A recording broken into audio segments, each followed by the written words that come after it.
بسم اللہ الرحمن الرحیم۔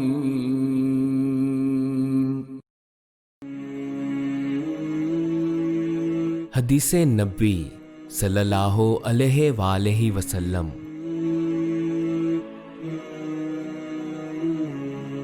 رسول اللہ صلی اللہ علیہ وآلہ وسلم نے فرمایا کہ میں ایک وقت سو رہا تھا، میں نے خواب میں دیکھا کہ لوگ میرے سامنے پیش کیے جا رہے ہیں اور وہ کرتے پہنے ہوئے ہیں، کسی کا کرتا سینے تک ہے اور کسی کا اس سے نیچا ہے۔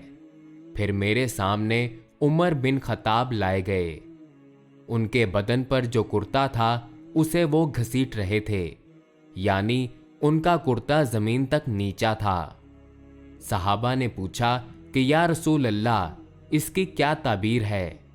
آپ صلی اللہ علیہ وآلہ وسلم نے فرمایا کہ اس سے دین مراد ہے۔ صحیح بخاری حدیث نمبر 23۔